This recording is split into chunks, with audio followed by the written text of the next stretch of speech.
조 바이든 미국 대통령 당선인이 선거 승리를 기정사실로 하고 유럽 정상들과 통화한 데 이어 오늘은 건강보험 개혁과 관련해 정책 구상을 설명했습니다. 도널드 트럼프 대통령은 트윗을 통해서 자신의 승리를 주장하며 소송 전 여론몰이를 강화하고 있습니다. 워싱턴 연결해 보겠습니다. 강태욱 특파원.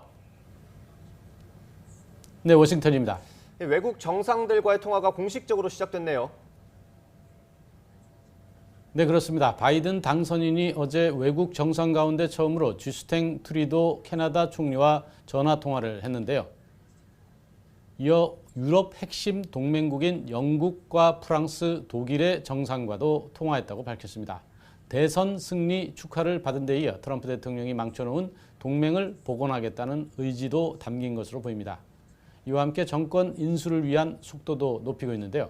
웹사이트를 개설했으며 이번 주 내로 기관 검토팀을 발족해 인수 업무에 속도를 낸다는 계획입니다. 하지만 트럼프 행정부의 총무청이 인수 업무를 지원하지 않아 불편이 이어지고 있는 것이 사실입니다. 네, 바이든 당선인 오늘은 두 번째 현안인 이른바 오바마 케어에 대해 기자회견을 했죠. 네, 그렇습니다. 어제는 코로나19 대응과 관련해 기자회견을 했는데요. 오늘은 민생 현안 가운데 전국민 건강보험법인 이른바 오바마 케어에 대해 입장을 밝혔습니다. 마침 오늘 미국 연방 대법원에서는 폐지 여부를 두고 첫 심리가 열렸는데요. 바이든 당선인과 카멀라 해리스 부통령 당선인은 오바마 케어가 사라지지 않도록 할 것이라고 말했습니다. 특히 이번 대선 승리가 오바마 케어를 유지하려는 국민의 뜻도 담겼다며 대법원이 이를 고려해야 한다고 강조했습니다. 또 오바마 케어는 국민 모두에게 건강을 담보하는 것으로 결코 특권이 아니라 당연한 권리라고 설명했습니다. 대선 불복을 선언한 트럼프 대통령은 여전합니까? 네, 그렇습니다. 대선 후 이틀째 패색이 짙어가던 지난 5일 이번 선거가 조작이라고 주장한 회견 이후 오늘까지 닷새째 공식 일정이 없는데요. 트윗을 통해서 불복 입장은 계속 내놓고 있습니다. 오늘도 트윗에 글을 올려 큰 진전이 이뤄지고 있고 결과가 다음 주 나오기 시작할 것이라고 주장했습니다. 트럼프 대선 캠프는 어제 펜실베이니아주 일부 카운티를 대상으로 소송을 내는 등 소송전을 이어가고 있습니다.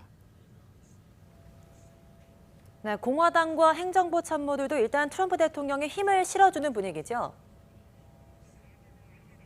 네, 그렇습니다. 며칠째 침묵을 지키던 마이크 펜스 부통령과 미치 매코넬 상원 원내대표가 어제 불복 소송을 지지하는 입장을 밝혔는데요. 공화당의 일부 의원들이 바이든 당선인의 승리를 공개적으로 축하하기도 했지만 다수 의원은 소송 추이 등을 지켜보는 관망세를 유지하는 분위기입니다. 이런 가운데 마이크 폼페이오 국무장관이 오늘 기자회견을 했는데요.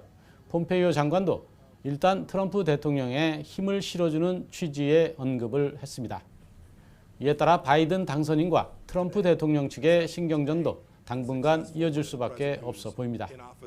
지금까지 워싱턴에서 YTN 강태욱입니다.